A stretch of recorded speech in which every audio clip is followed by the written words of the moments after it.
Encounter is brought to you by the Broome County Council of Churches, where we connect compassion with needs as we inspire growth with dignity. You'll find us in special places throughout the community. For those who remain hungry, we provide meals. For those who are challenged, we build wheelchair ramps. We comfort those who are ill, minister to those who are confined, and we remain an advocate for change and understanding on behalf of every element of our community. Connect and inspire. Encounter the Broome County Council of Churches. Brothers and sisters, greetings and welcome to the Encounter program sponsored by the Broome County Council of Churches. I'm your host, Mark Kimpland, the pastor at the Endwell United Methodist Church. We find ourselves in the month of August, and that can only mean two things. The first is that football season is right around the corner. But secondly, we're gearing up for our mission to the Red Bird mission. And this is what we will be talking about, and this is the topic of our show today, is the wonderful work in ministry and mission of the Red Bird mission in Beverly, Kentucky. I am thrilled to have with us from the Red Bird mission this morning, the Community Outreach Director, Tracy Nolan. Tracy, I'm so glad that you are with us all the way from Kentucky, and welcome to the Encounter program. Good morning. We also have Dave Alexander, who is the Upper New York Conference of the United Methodist Church Redbird Mission Coordinator with us. And also we have two gentlemen who have been making countless trips to the Redbird Mission over the last few years and collecting all of the things that we bring to the Redbird Mission. Tom Scheibner and also Ken Schlock will be joining with us via audio only this morning. So I welcome all of you. I'm excited about this program, and I know we have so much to cover. This mission in this area has just grown by leaps and bounds, and I'm just so thrilled to see it come to life with missions teams going down and just the work of the United Methodist Church and the Upper New York Conference kind of coordinating all of this together. And it's just an exciting time. But I'd like to begin this time first by having Tracy share with us about the Redbird mission, its mission, its purpose, its vision, maybe a little bit of the history for those folks that might need a refresher, those folks that have never heard of the Redbird mission, and those that may know so much about it. So Tracy, please share with our folks that are listening and watching a bit of the history of the Redbird mission, if you would. Yes, thank you, Mark. Redbird Mission has been here since 1921, so we're celebrating our 101st year here. Of course, our goals and our purpose is to serve Jesus Christ, spread his love, his resources, his provisions. But we're here to build healthy, sustainable communities. And there are so many different facets and ways that we do that. Community outreach, it's through economic stability, positive health outcomes, food security, housing stability, and spiritual awareness. And as a whole, Redbird Mission works together through our pre-K through 12 Christian school. We've got work camp programs that go out and work on substandard homes. During disaster times, you could just only imagine how much we amp up. We've got a community store, a thrift store, where we have clothes and household items and furniture. And again, that's being accessed right now, where we've had a lot of natural disasters. We have a craft store. We have a cafe that we're starting.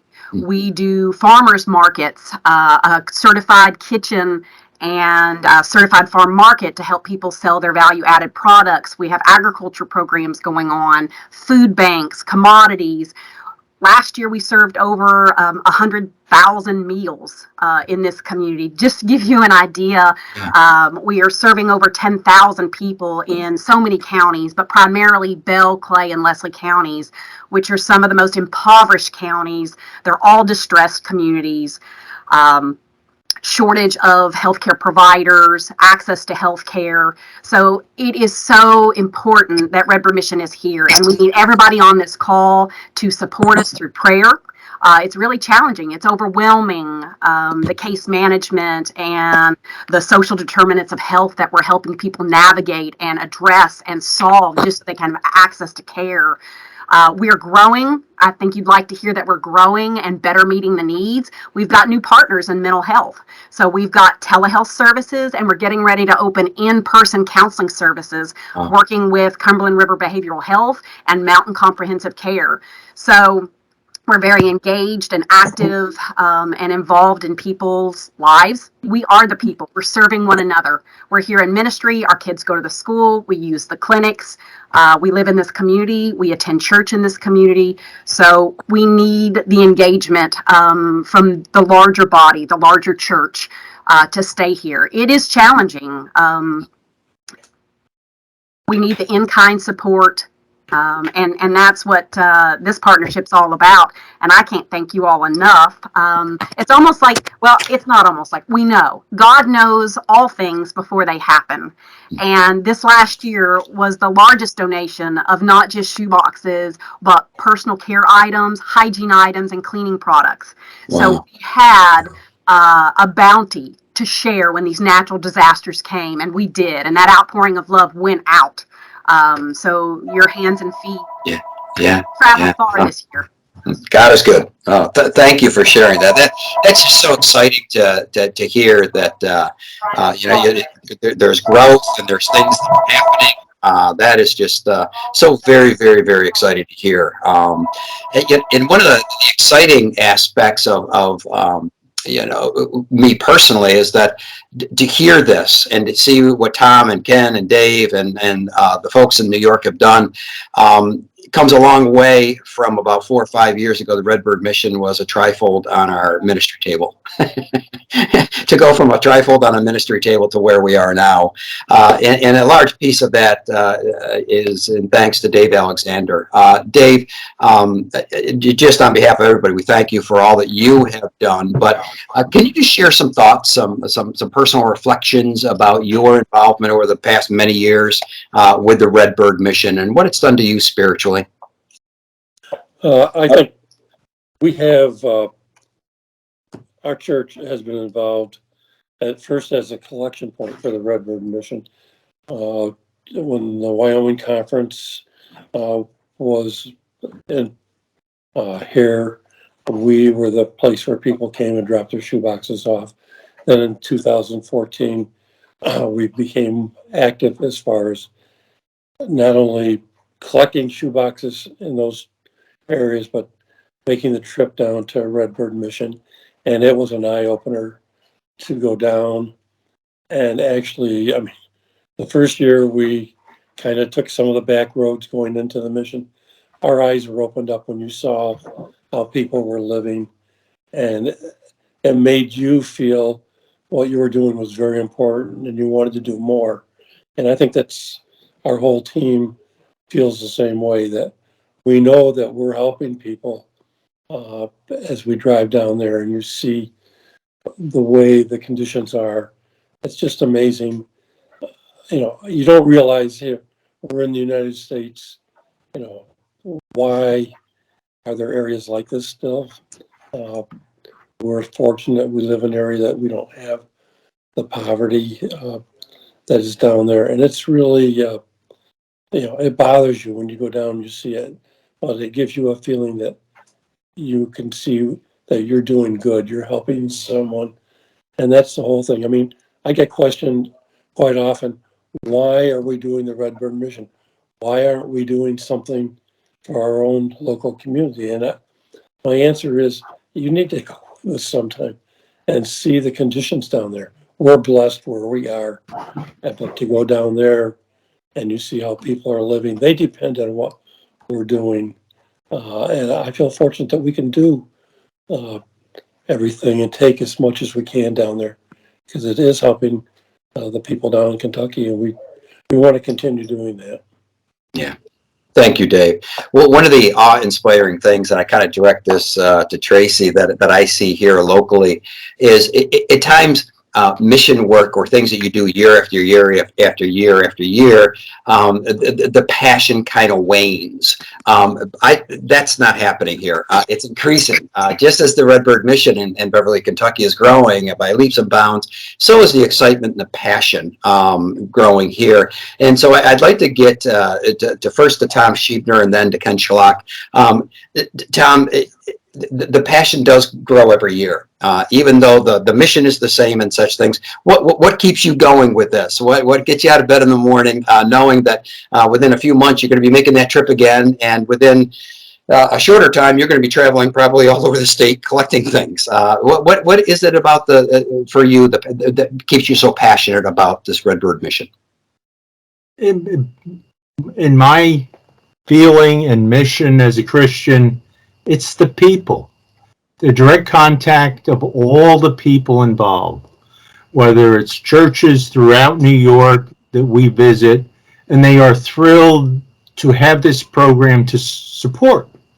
And they want to do the best they can with their piece and support us directly, individually. On our trips, did we have a good trip to their church? Can we get you a cup of coffee? And all these small things that count to making these relationships through to Tracy and her people at the mission that receive us and work so hard unloading the trucks. We're a little tired, and she has a great team of people. And so to me, it's the involvement with people that counts. And then it ends up in the hands of the people that need it. And a quick comment about the mission of our church and Kentucky being one of our important missions. And we do a number of other missions in addition to Redbird, the Monday night meal and food, and we collect clothing to be distributed elsewhere. That's the mission of a thriving church and active people. And I really feel that that's what gets me up and doing. I do a number of volunteer jobs, and this is kind of the most challenging.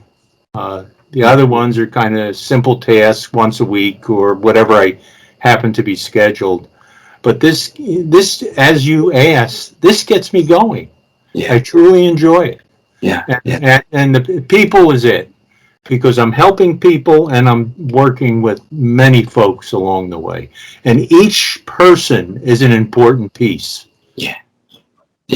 That's what I feel about. Yeah. So that's all. Yeah. Relationships with those that we see and those that we don't see. Ken, I'm going to ask the same question of you. What keeps you passionate about this experience, about this ministry that you've been a part of for so many years? Well, it's anyways, freezing. Trying to talk. I got up this morning and just walked around the house and saw the items that we have here at the house, and then you're going to go, people don't have this. The simple basics they need to live with.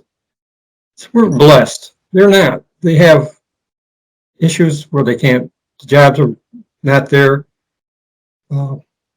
Dave and Tracy do an excellent job all year long, talking back and forth, coordinating this.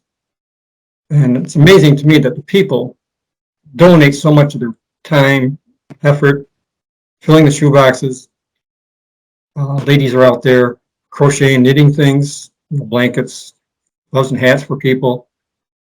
And some people even give toys for the kids for Christmas time, which is very nice. To me, it's the Christian thing to do. It's the right thing to do. And that's what I like. Thank you, Ken. I appreciate that.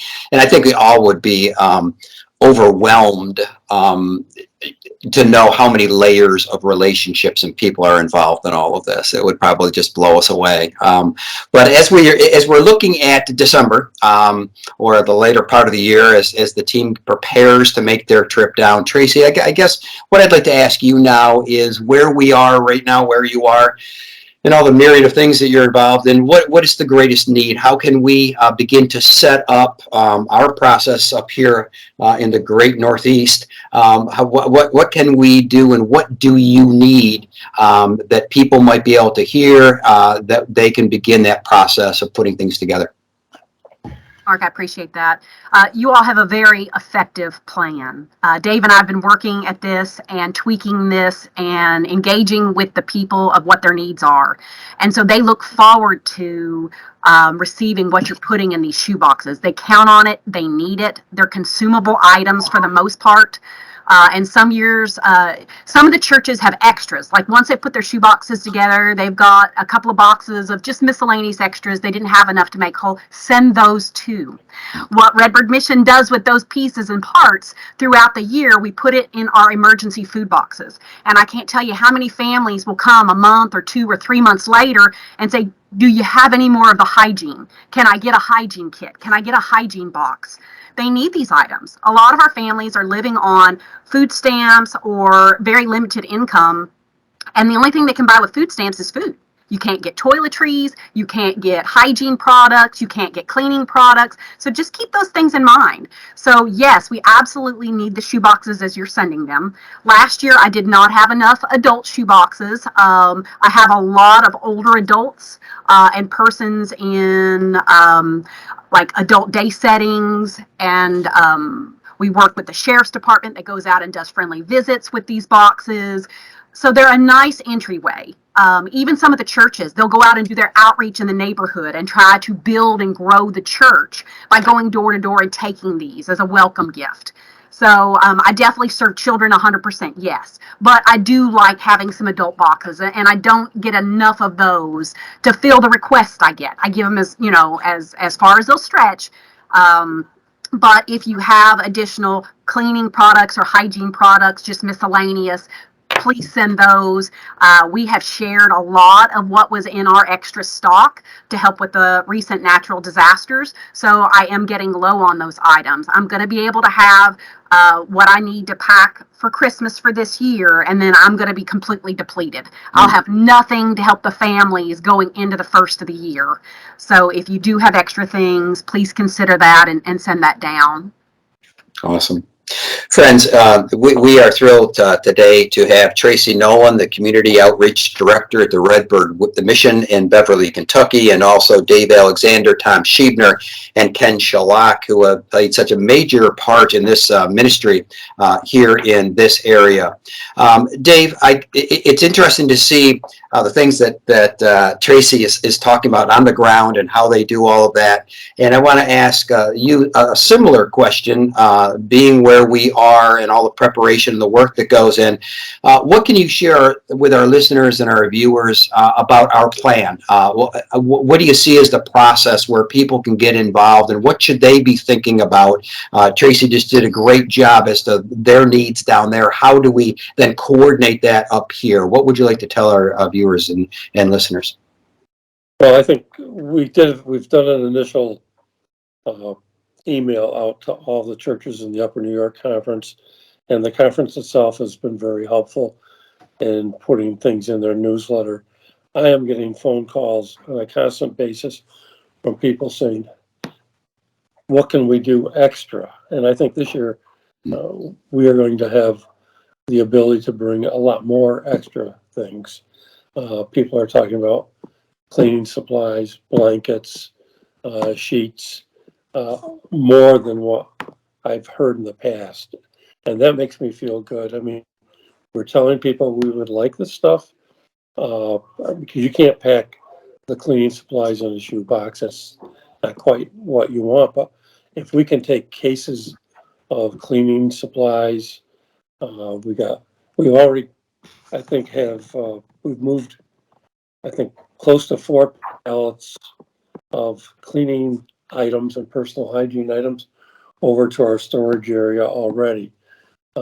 We've already received 61 shoe boxes from a church in Albany. So, it's beginning to, people are calling, we want to be part of it. And I'm getting overwhelmed with churches that say, we'll be a collection point for you, which is great. But we need them to help us by bringing the stuff to us. One of the problems we're going to run into this year is the cost of diesel fuel has, gone up. It's probably going to be at least $2 or more per gallon on what we have spent. And so we are, encouraging people to also consider a monetary donation to cover those costs of the trucks. I've been in contact with the people we rent the trucks from. They're working with us. They're trying to see what they can do to help us out.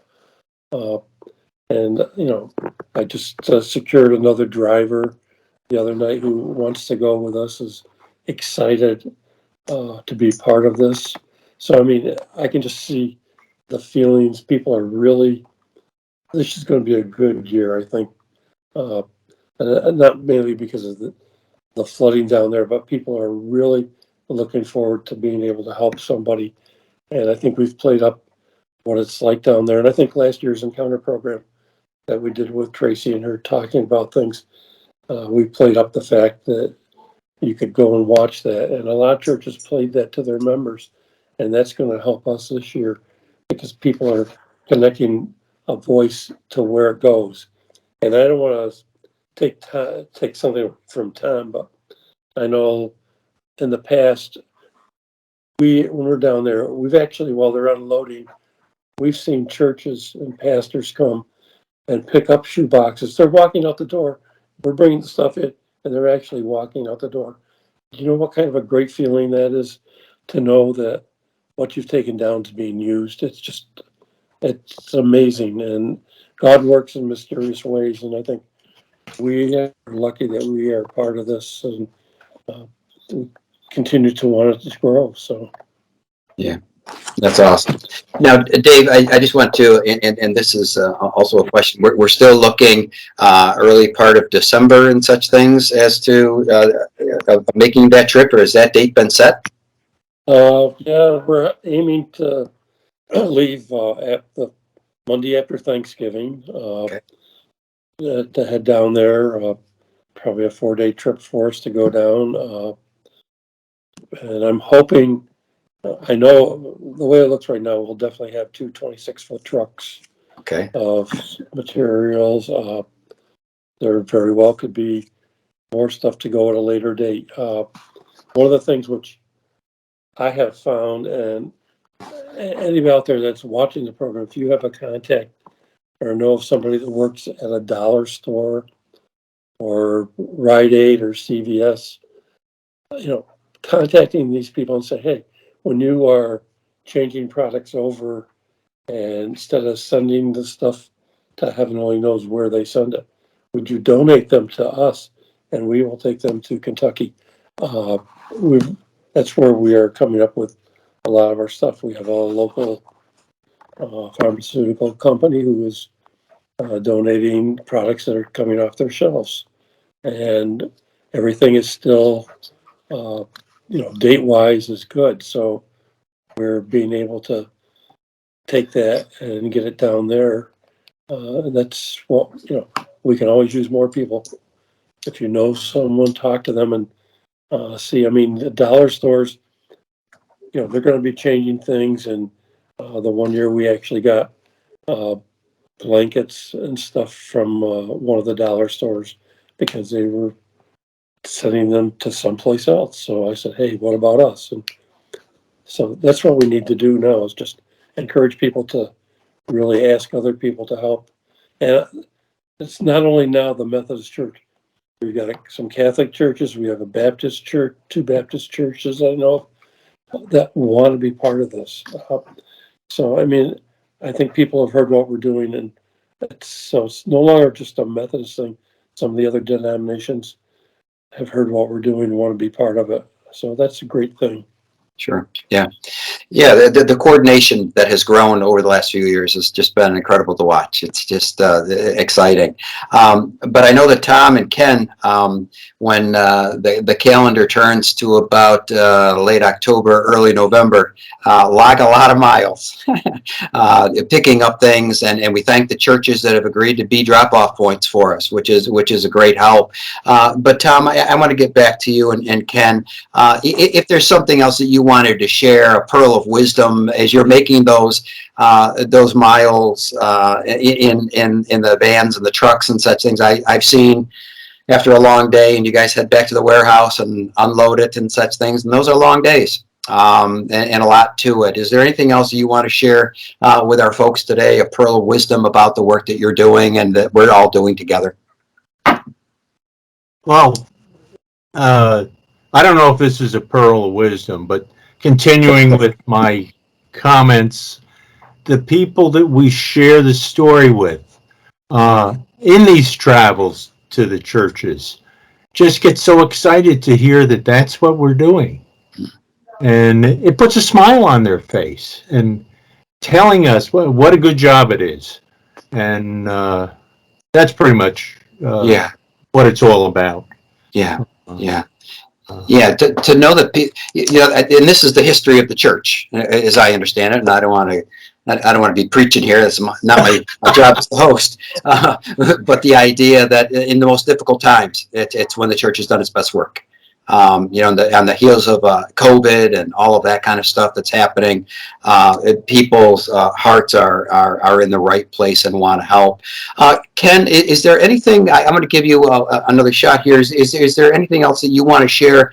Anything that you've learned along the way, or that you want to let our viewers and listeners know about what maybe it's in your heart about your participation with Redbird Mission? I really can't think of anything really that hasn't been covered. Other than it's humbling to go out there and see people not have what they need and see how people step up and donate. It's just, again, it just amazes me. Yeah. There are so many people out there willing to do something. Yeah, and have that desire within their spirit to want to do something and to get excited about doing something. Yeah, so that's great to see, and it's been quite a process. Tracy, we're coming close to our end here today with this program, but I want to give you an opportunity to share whatever it is that's on your agenda. But we have about a minute or so left. I want to give you the final word as to where we go from here. Mark, thank you very much, and I want to thank everybody that's here and invited me to be a part of this. Are you all making a difference? Absolutely.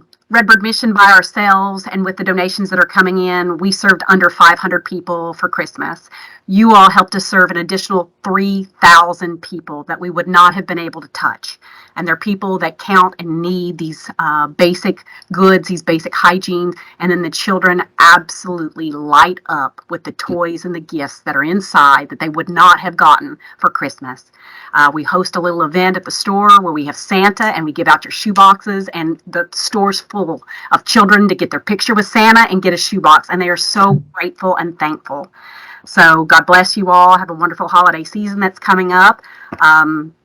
And I look forward to seeing the team come this fall or this close to Christmas to unload all these shoe boxes. So thank you.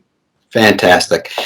We thank Tracy Nolan, the Community Outreach Director of the Redbird Mission, and also Dave Alexander, the United Upper New York Conference of the United Methodist Church Redbird Mission Coordinator, and also Tom Scheibner and Ken Schlock for their hard work. And we thank you, brothers and sisters. We thank you for your involvement in this very, very important mission. And let's stay united, let's stay connected, stay passionate about serving God in this way. Have a wonderful day.